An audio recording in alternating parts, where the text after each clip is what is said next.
Assalamualaikum warahmatullahi wabarakatuh.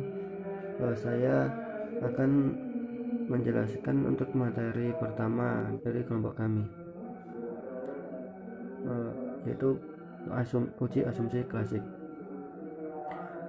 Pada pembahasan sebelumnya yang sudah dijelaskan sama kelompok-kelompok sebelumnya itu kan udah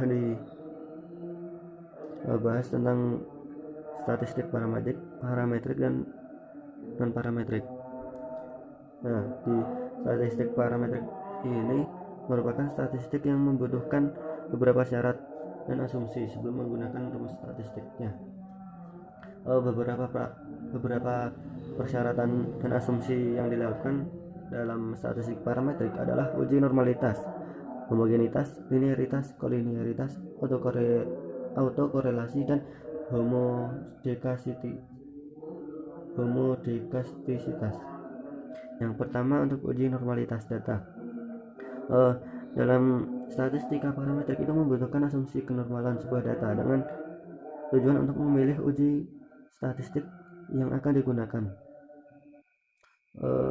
Beberapa rumus untuk menguji kenormalan suatu data diantaranya dengan menggunakan uji Lilliefors, Kolmogorov, Smirnov, dan chi-kuadrat. Yang pertama yaitu uji Kolmogorov-Smirnov.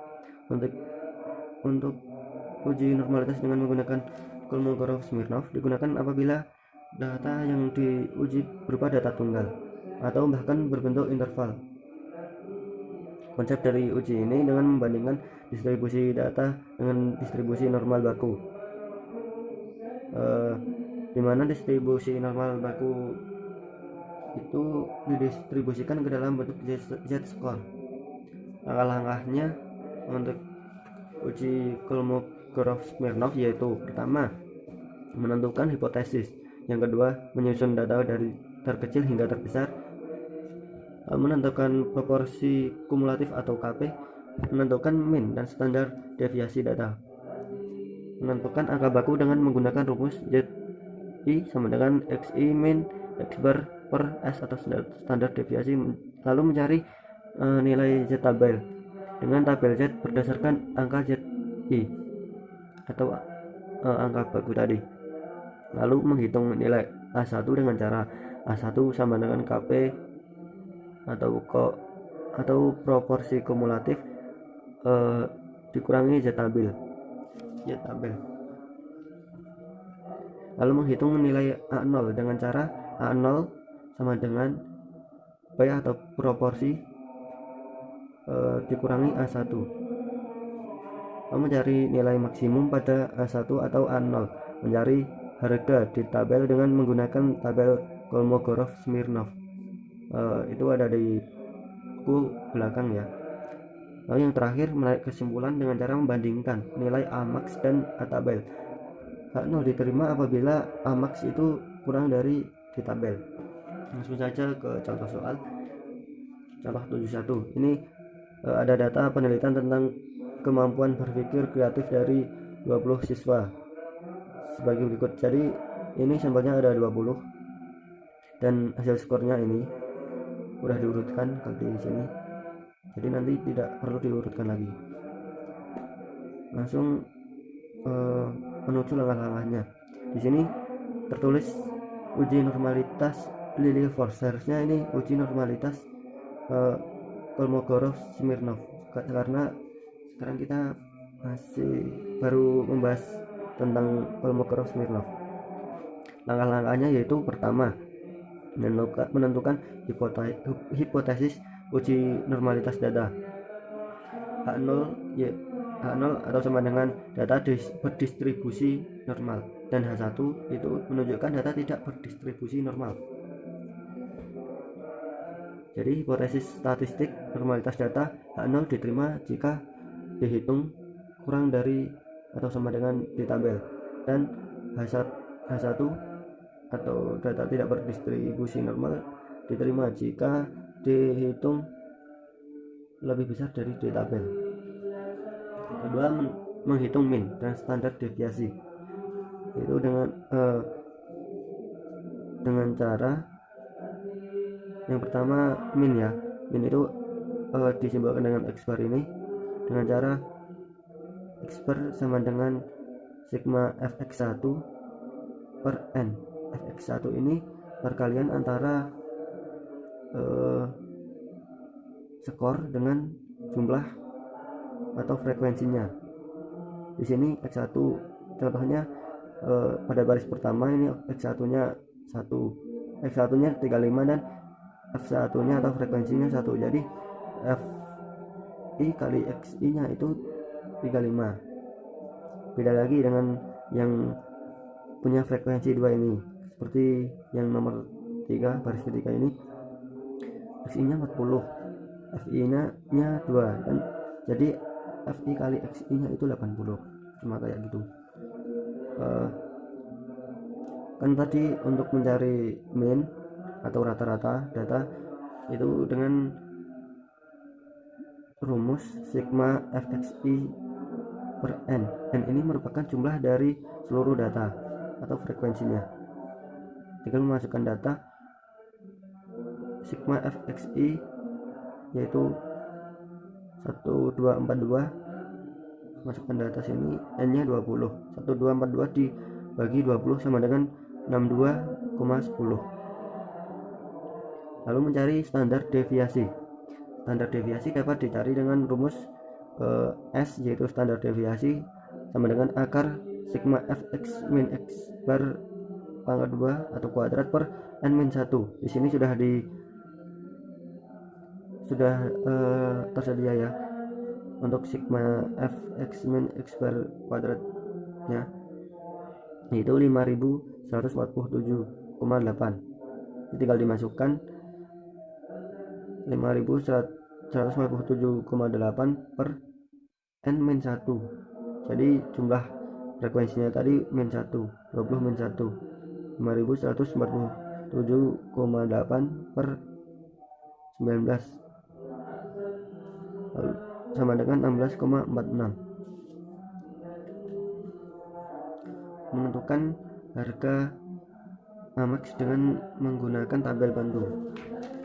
Di sini ada tabel bantu, per kolom-kolomnya ini udah ada cara mencarinya, yaitu dengan di sini ya. Untuk P ini merupakan tabel diambil dari tabel taraf signifikan. Kita mengambil untuk satuan sampelnya itu 0,05. Jadi jika frekuensinya 2 nanti dikalikan 2 juga, ini hasilnya 0,10. Begitu juga dengan yang ini, frekuensinya 3 jadi 0,15. Untuk YI ini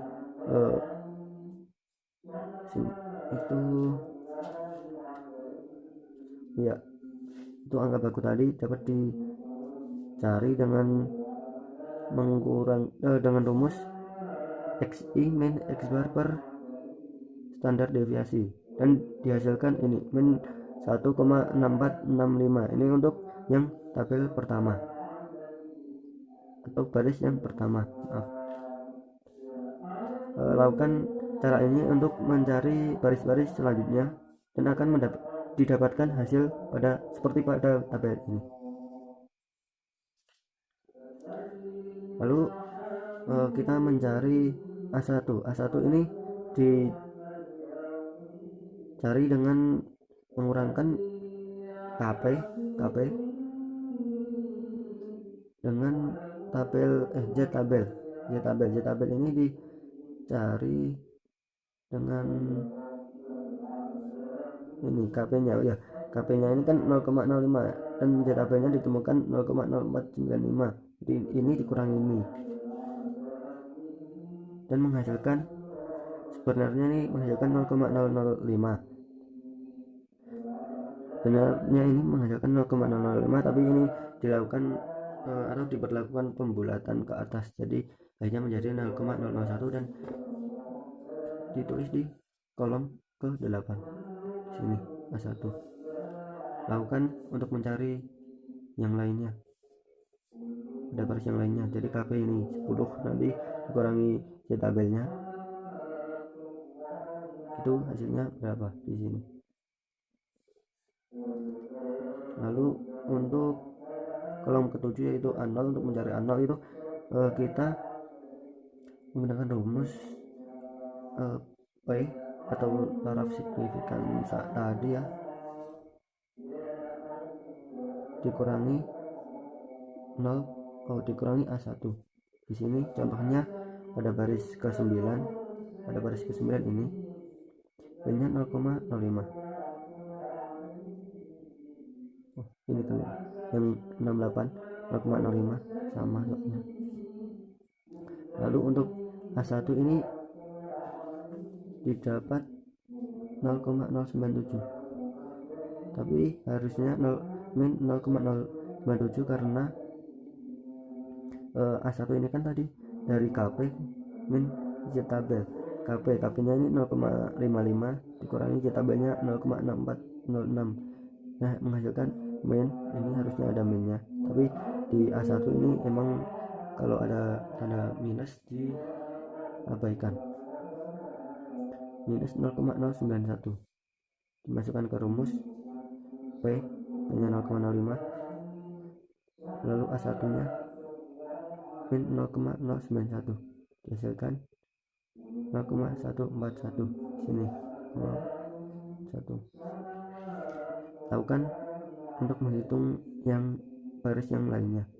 Lalu kita mencari A0 ini yang maksimal atau yang terbesar. Kita ambil yang ini jadinya, karena ini kan 0,0,0 semua, ini 0,1 sendiri, jadi ini paling besar itu maksimal. Lalu dengan N20 pada taraf signifikan alfa 0,05 itu diperoleh harga di tabel 0,294. Jadi kita dapat menyimpulkan karena kan ini tadi Amax-nya 0,141, Amax kurang dari di tabel 0,141 kurang dari 0,294, maka H0 diterima. Kesimpulannya, data hasil berpikir kreatif dari 20 siswa berdistribusi normal.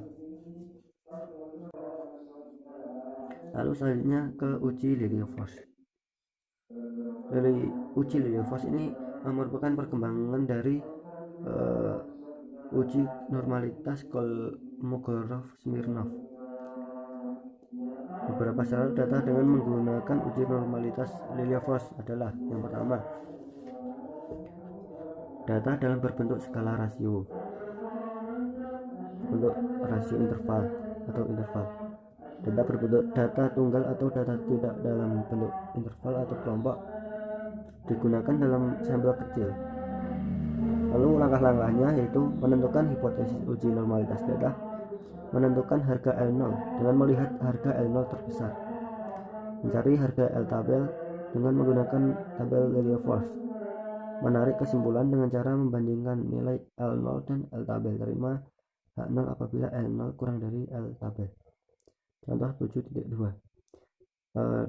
Dengan menggunakan data yang tadi pada uji Kolmogorov-Smirnov ya, tadi kita menghitung normalitas datanya menggunakan uji Lilliefors. Yang pertama kita menentukan hipotesisnya yaitu H0 yaitu data berdistribusi normal dan H1 yaitu data tidak berdistribusi normal, sehingga menghasilkan hipotesis statistik normalitas data sebagai berikut: H0 diterima jika L0 kurang dari L tabel, dan H1 atau H0 tidak diterima jika L0 lebih dari L tabel. Lalu menentukan L0 dengan menggunakan tabel. Bantu. Kita lanjutkan untuk mencari ZI ini seperti yang sudah tadi. ZI dicari dengan mengurangi dengan rumus X min X bar atau min rata-rata ini per SD atau standar deviasi. Contohnya yang pertama, pada baris pertama itu ada X nya 35 dan X bar nya tadi ditemui 62,10. per SD standar deviasi 16,46 dan menghasilkan min 1,65.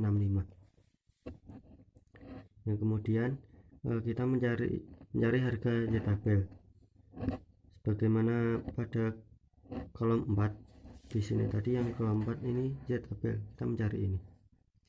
Di sini tadi kan yang X dikali 5 itu mendapatkan ZI min 1,65.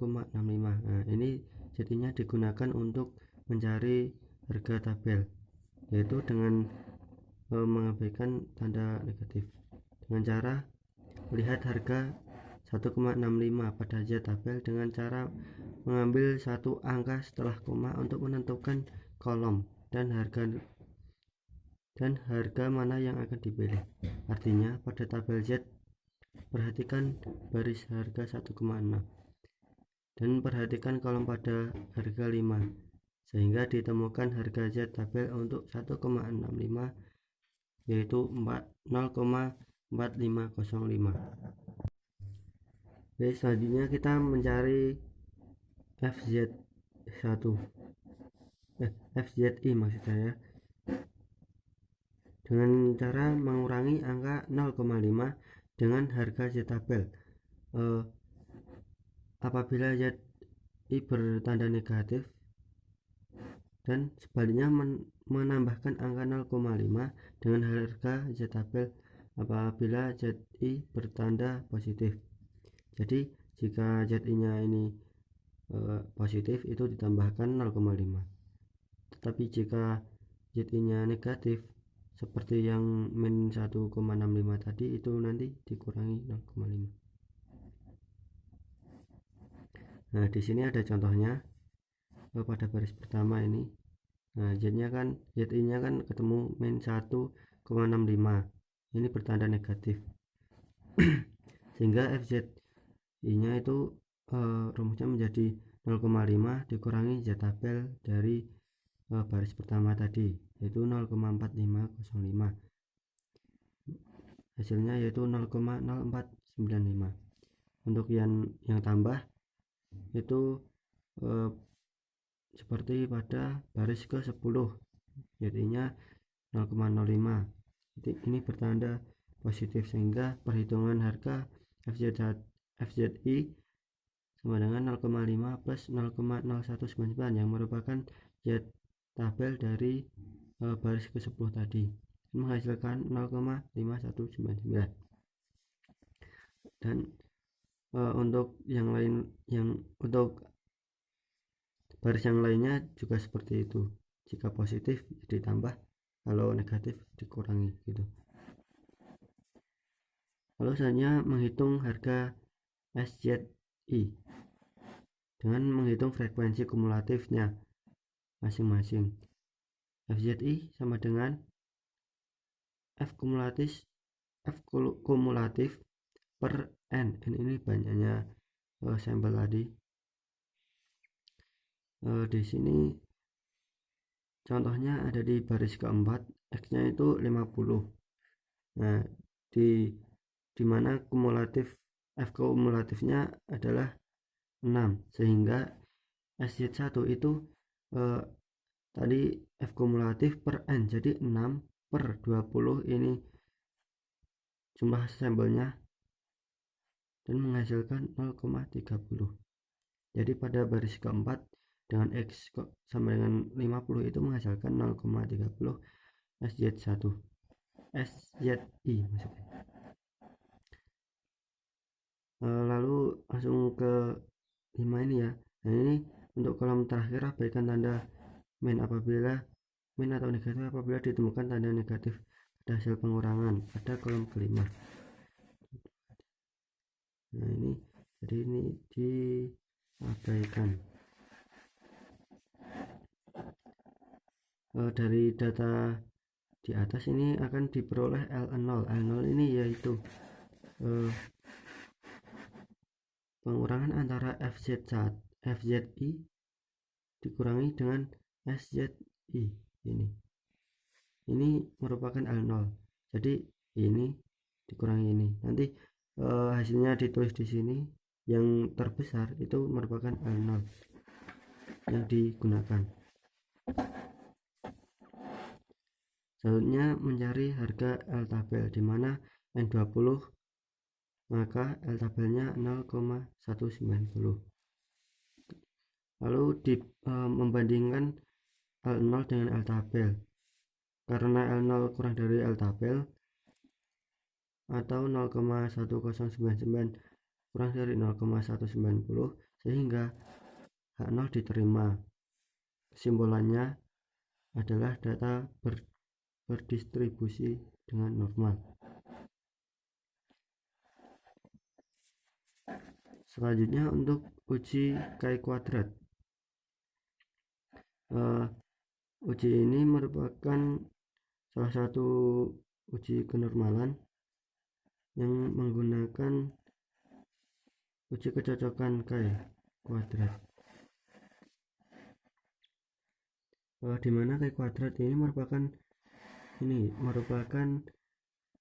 uji untuk membandingkan antara data empirik atau observed dan data harapan atau expected. Jadi ini mungkin kayak data nyata, ini cuma ekspektasi. Lalu uji chi-kuadrat ini digunakan apabila jumlah sampelnya sampel besar, N lebih dari 30, dan data berbentuk kelompok serta disusun dengan menggunakan kelas atau interval. Rumus dari chi-kuadrat. Untuk rumus uji chi-kuadrat sebagai berikut. Ini bisa dibaca Q kuadrat sama dengan sigma FE min F0 kuadrat per FE. Lalu prosedur langkah-langkahnya yaitu yang satu, membuat interval atau kelas pada data kelompok, menentukan hipotesis uji normalitas data, mencari rata-rata standar dan standar deviasi masing-masing kelompok, lalu mencari harga chi-kuadrat dengan menentukan harga-harga seperti berikut: menentukan tepi kelas DK bawah dan atas, mencari harga FZI dengan rumus mencari ZI bukan FZI, ZI dengan rumus DK min X bar per S atau standar deviasi. Lalu mencari harga FZ1 dengan ketentuan jika Z1 bertanda minus maka FZI sama dengan 0,05 dikurangi Z tabel. Jika ZI bertanda positif maka FZI sama dengan 0,5 plus Z tabel.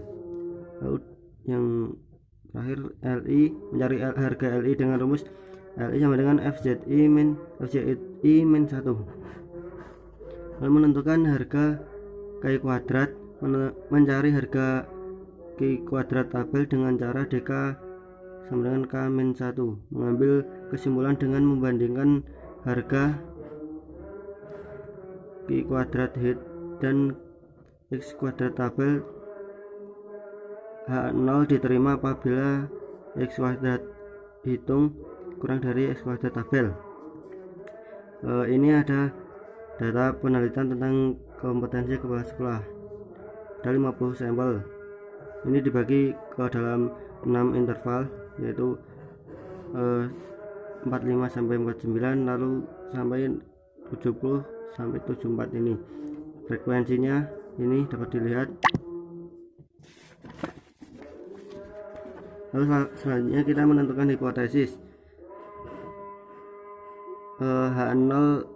Jika H0 atau data berdistribusi normal, maka X Q kuadrat hitung kurang dari Q kuadrat tabel, dan data tidak berdistribusi normal jika Q kuadrat hitung lebih dari Q kuadrat tabel. Selanjutnya menghitung rata-rata standar dan standar deviasi dapat dihitung dengan cara sebelumnya. Ini kita mendapatkan hasil untuk rata-ratanya atau X barnya itu 60,40, dan untuk standar deviasi kita mendapatkan 6,34. lalu menghitung Ki kuadrat dengan menggunakan tabel bantu. Di sini kita menghitung masing-masing kolom ya. Pertama kita menghitung ZI. ZI ini kita dapatkan dengan rumus TK min X bar per S atau standar deviasi. Di sini pada TK bawah yang 45,49 45 sampai 49 itu kita dapatkan min 2,51. Rumus ini bisa digunakan untuk ZI yang lainnya.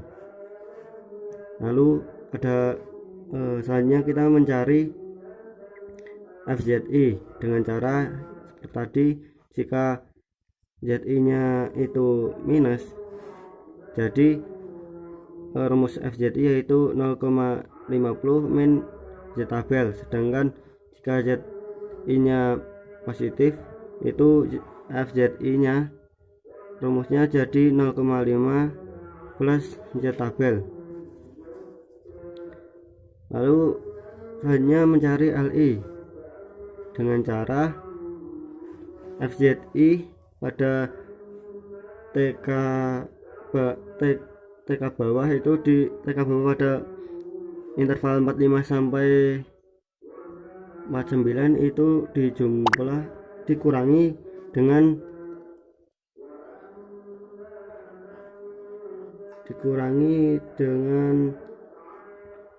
interval atasnya.